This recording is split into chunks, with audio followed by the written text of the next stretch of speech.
Everyone, human इस video में है ह्यूमन जेनेटिक डिसऑर्डर। एनसीईआरटी का 5th chapter principles of inheritance and variation, इसकी वीडियो मैंने पेडिग्री एनालिसिस की बनाई हुई है। और पेडिग्री एनालिसिस में जो जेनेटिक डिसऑर्डर हैं, जेनेटिक डिसऑर्डर का एक पार्ट पेडिग्री एनालिसिस। अब जेनेटिक डिसऑर्डर क्या डिसऑर्डर है? जेनेटिक डिसऑर्डर का मतलब जो वन जनरेशन से दूसरी जनरेशन में डिसऑर्डर ये जाएंगे, वो genetic disorder they are of 2 types. Genetic disorders are of 2 types. 2 type genetic disorder, एक तो मेंडेलियन डिसऑर्डर, जो मेंडल के जैसे तुम पी प्लांट पे न्यूमेरिकल करते हो तो उसकी तरह इनहेरिटेड होंगे डिसऑर्डर कि पेरेंटल जनरेशन्स में, मतलब वन जनरेशन टू अदर, तो Mendelian disorder. And second one is chromosomal disorder. Chromosomal disorder किसे कहोगे? अगर मान लिया एम्ब्रियोनल कंडीशन में क्रोमोसोम के नंबर में अगर बाई चांस कैसा होता है, जैसे एक क्रोमोसोम है, इसमें बाई चांस किसी तरीके से एक आर्म डिलीटेड हो गई, वन आर्म डिलीटेड हो गई, क्राइड्यूचैट सिंड्रोम एक होता है, उसमें एक लॉन्ग आर्म जो है वो डिलीटेड हो गई है, तो उसकी वजह से सिंड्रोम हो गया। तो वो क्रोमोसोमल डिसऑर्डर अरेंजमेंट में भी डिसऑर्डर हो सकता है, ये मैं बाद में बताऊंगी। और इसमें नंबर में भी चेंजेस हो सकता है या क्रोमोसोम एब्सेंट भी हो सकते हैं।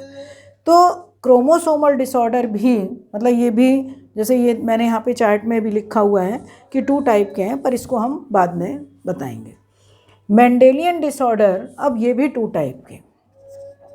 मेंडेलियन डिसऑर्डर्स भी 2 टाइप्स के हैं, gene mutation in autosomes and gene mutation in sex chromosome. सब बच्चों को ऑटोसोम और सेक्स क्रोमोसोम मालूम है कि human body cell has 46 chromosome. Out of 46, 44, 22 pairs are autosomes and 1 pair, 45 and 46, 1 pair is sex chromosome. और sex chromosome in case of females XX, और in case ये फीमेल्स, और in case of males XY। ठीक है, तो यहाँ पर gene mutation in autosome and gene mutation in sex chromosome. Autosome में भी, अब इसको भी 2 टाइप से करोगे, ये भी 2 टाइप्स का है कि ऑटोसोमल रिसेसिव डिसऑर्डर या diseases, autosomal dominant diseases. Autosomal मतलब जो रिसेसिव हैं, sickle cell anaemia, phenylketonuria, thalassaemia. Thalassaemia एक एनीमिक प्रॉब्लम है, हीमोग्लोबिन की जो ग्लोबिन चेन है वो ग्लोबिन चेन ही नहीं बनती, और इसमें जो हीमोग्लोबिन की चेन है, बीटा चेन है, वो डिफेक्टेड हो जाती है। तो दोनों का एक्सप्लेनेशन मैं वीडियो में डालूंगी इसमें, तो यहाँ केवल शॉर्ट में ही मैंने बता दिया। Single gene mutation, sickle cell anaemia, phenylketonuria में ये प्रोटीन, मतलब एक तरीके से प्रोटीन डिफेक्टेड डिसऑर्डर है। टायरोसिन अमीनो एसिड की वजह से, जो टायरोसिन अमीनो एसिड नहीं बना है उसकी वजह से जो डिसऑर्डर आएगा उसको बोला जाता है फिनाइल कीटोन्यूरिया। ठीक है, तो इनका जो पूरा का पूरा डिस्क्रिप्शन है वो नेक्स्ट वीडियो में मैं डालूंगी। यहाँ पर केवल एक चार्ट के थ्रू तुम ये समझोगे कि ये जो डिसऑर्डर है, ह्यूमन जेनेटिक डिसऑर्डर, कितने टाइप के हैं। ऑटोसोमल में मैंने तुम्हें बताया ऑटोसोमल रिसेसिव, ये मैंने 3 डिजीजेस लिखी हैं, होती बहुत सारी हैं। यहाँ पर एल्केप्टोन्यूरिया भी हम बोल सकते हैं, वो भी इसी के अंदर आएगी। ऑटोसोमल डोमिनेंट डिजीजेस में एक एग्जाम्पल है मायोटोनिक, ये मायोटोनिक डिस्ट्रॉफी। मायोटोनिक डिस्ट्रॉफी मतलब एक इस तरीके से मायोटोनिक डिस्ट्रॉफी मतलब ऑटोसोमल डोमिनेंट डिजीज़ है। ऑटोसोमल डोमिनेंट डिजीज़ का मतलब कि अगर दोनों जीन ये डोमिनेंट कंडीशन में आ गई तो ये डिजीज़ कंडीशन है, ऑटोसोमल डोमिनेंट। एक होता है विच इज़ ब्रूम, यहाँ मतलब पूरा का पूरा जो हमारा बाल के बीच का हिस्सा होता है, तो वहाँ पर एक जैसे होते हैं ना बीक लाइक स्ट्रक्चर फॉर्म हो जाती है, तो वो मायोटोनिक डिस्ट्रॉफी। मायोटोनिक डिस्ट्रॉफी के अलावा एक वो भी है जिसे मैंने अभी बताया था हेयर के अंदर, gene mutation in sex chromosome. पहला autosome and second one is gene mutation in sex chromosome, ये भी 2 टाइप का। X link disorder, Y link disorder. X link disorder भी 2 टाइप्स के होंगे, ये भी, इसको भी 2 टाइप्स में डिवाइड करोगे, X link dominant, X link recessive. Dominant में defected enamel, X linked recessive में कलर ब्लाइंडनेस एंड हीमोफीलिया। अब जैसे डिफेक्टेड इनेमल है, डिफेक्टेड इनेमल का मतलब कि अगर फीमेल्स का केस है तो दोनों एक्स क्रोमोसोम पर इसकी जीन्स हैं, और दोनों एक्स क्रोमोसोम पर अगर फीमेल्स के केस में दोनों एक्स क्रोमोसोम पर इसकी जीन्स हैं तो एक सीवियर केस है। इनेमल सबको मालूम है टीथ का, teeth is made up of dentine, और डेंटाइन के ऊपर जो कवरिंग होती है वो इनेमल की है। और इनेमल जब डिफेक्टेड होगा तो जैसे टीथ में तुम सुनते हो, टीवी में भी देखते हो, सेंसिटिविटी हो गई है, ठंडा लग रहा है, गर्म लग रहा है, खट्टा लग रहा है, कोई भी चीज़ अगर टीथ में लग रही है तो ये सोचो ये तो बर्थ से ही है। तो इसमें बहुत ज़्यादा बच्चे जो हैं वो सर्वाइव नहीं कर पाते, मतलब टीथ में इनको प्रॉब्लम ही होती है।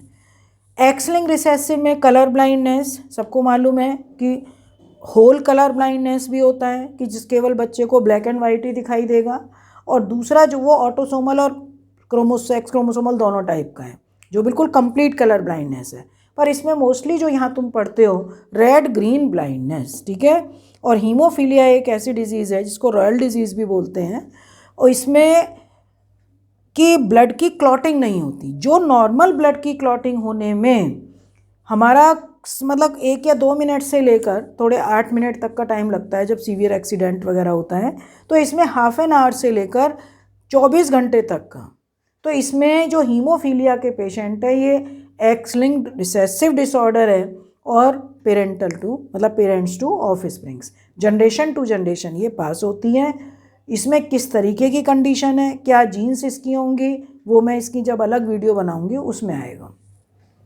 वाई लिंक डिसऑर्डर ये इसका एक एग्जाम्पल है। वाई लिंक का मतलब कि फादर टू सन, सन से फिर उसके भी बेटे में, केवल वाई लिंक मतलब वाई से रिलेटेड है हाइपरट्राइकोसिस।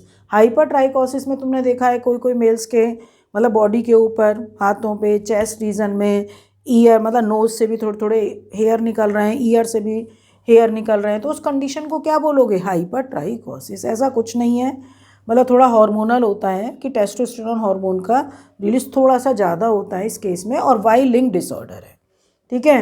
अब जब क्रोमोसोमल डिसऑर्डर की बात आ रही है, जो मैंने अभी पहले इसको बताया है अभी, तो ये भी 2 टाइप का है। एक तो एन्यूप्लॉइडी और एक होता है पॉलीप्लॉइडी। पॉलीप्लॉइडी का मतलब, अब कई बार ऐसा होता है तुम लोग सेल डिवीज़न का जब पढ़ते हो, सेल साइकिल सेल डिवीज़न में, कि 1 मदर सेल है और 1 मदर सेल में 2 डॉटर सेल बन गई।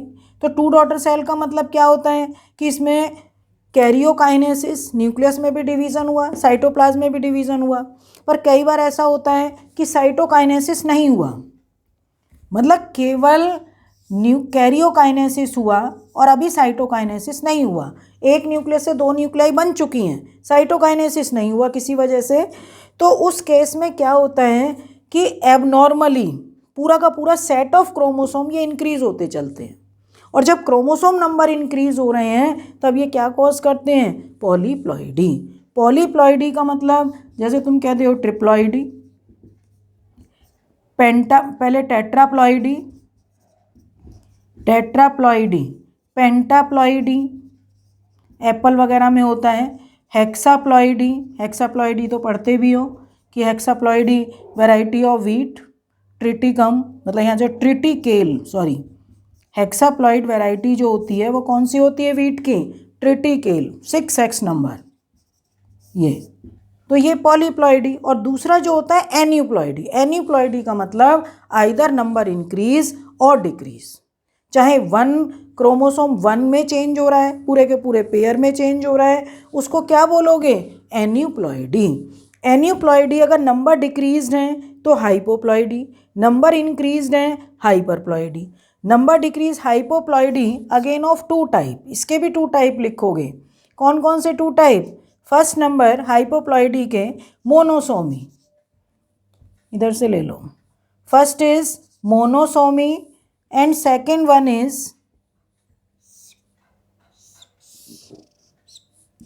One is nullisomy. देखो मोनोसोमी का मतलब 2n-1, एक क्रोमोसोम में एक क्रोमोसोम कम हुआ है और पेयर ऑफ क्रोमोसोम कम हुआ है 2n-2, ये मोनोसोमी 2n-1। इसका एग्जाम्पल होगा टर्नर्स सिंड्रोम। ठीक है, तो यहाँ पर क्रोमोसोम नंबर जो है वो कम हुआ है। दूसरी चीज़ यहाँ पर हाइपरप्लॉइडी। हाइपरप्लॉइडी में इसके भी 2 टाइप, इसमें नंबर इंक्रीज हो रहा है, आइदर 1 नंबर इंक्रीज और पेयर। नलीसोमी वाले जो बच्चे इधर जो हैं, नलीसोमी जिसका 2n-2 है, ये बच्चे सर्वाइव नहीं करते क्योंकि पूरा का पूरा क्रोमोसोम खत्म हो गया है, मतलब पूरा पेयर। हाइपरप्लॉइडी इसके भी 2 टाइप हैं, ट्राइसोमी, टेट्रासोमी। ट्राइसोमी का मतलब 2n+1 और टेट्रासोमी का मतलब 2n+2। तो ये 2n+1, यहाँ पर 1 नंबर इंक्रीज हो रहा है, ये भी 2 टाइप का है। एक मिनट, इसके जो एग्जाम्पल लिखोगे ट्राइसोमी के, एक तो क्लिनफेल्टर सिंड्रोम।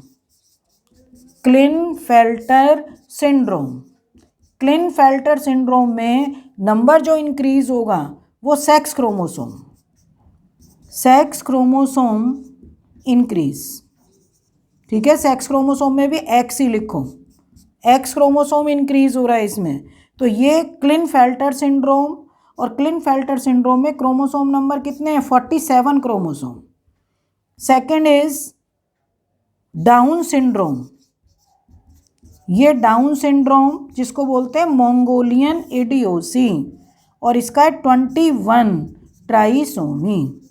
21 ट्राइसोमी का मतलब 21 नंबर पर 2 ऑटोसोम की जगह कितने होंगे? 3 ऑटोसोम।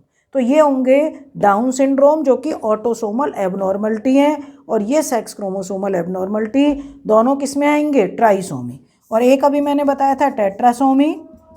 टेट्रासोमी में 2n+2 पूरा का पूरा पेयर क्रोमोसोम वो बढ़ गया। अब कई बार क्वेश्चन ये आता है कि जो ट्राइसोमी है, तो एक बार इन्होंने क्वेश्चन डाला हुआ था नीट वालों ने, इफ स्पर्म, ये क्वेश्चन है, sperm of human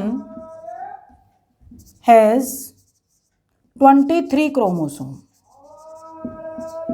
right, it's double trisomy. तो डबल ट्राइसोमी का मतलब क्या लिखोगे? 2n+1+1। और 2n+1+1 का क्या मतलब है? जैसे मान लो ये पेयर क्रोमोसोम है, तो तुम कभी भी इसको ये मत लिख देना 2n+2, क्योंकि 2n+2 लिख दोगे तो क्या हो जाएगा? ये टेट्रासोमी। 2n+1+1 का मतलब है कि एक क्रोमोसोम यहाँ इंक्रीज हुआ और दूसरे क्रोमोसोम दूसरे पेयर पर, 2s+1+1 एक साथ पेयर जब बढ़ता है तो वो क्या कहलाएगा? टेट्रासोमी। तो इसका आंसर क्या दोगे? स्पर्म का इसका मतलब क्या है? स्पर्म में जो क्रोमोसोम इन्होंने दे रखे हैं वो 23 हैप्लॉइड, n = 23 क्रोमोसोम दे रखे हैं। और डबल क्या होता है? 2n+1+1, तो 2 × 23 + 1+1, तो कितना हो जाएगा? 40, 46, 47, 48। Answer is 48। आंसर क्या होगा? 48। डबल ट्राइसोमी में 48 क्रोमोसोम। ठीक है, तो इस तरीके से इसमें बहुत सारे इन सब का पूरा भी डिस्क्रिप्शन है, वो नेक्स्ट वीडियो में मैं डालूंगी। आज मैंने तुम्हें ह्यूमन डिसऑर्डर जितने भी टाइप के हैं ये सारे चार्ट के थ्रू समझा दिए। ठीक है बेटा, ओके, थैंक यू।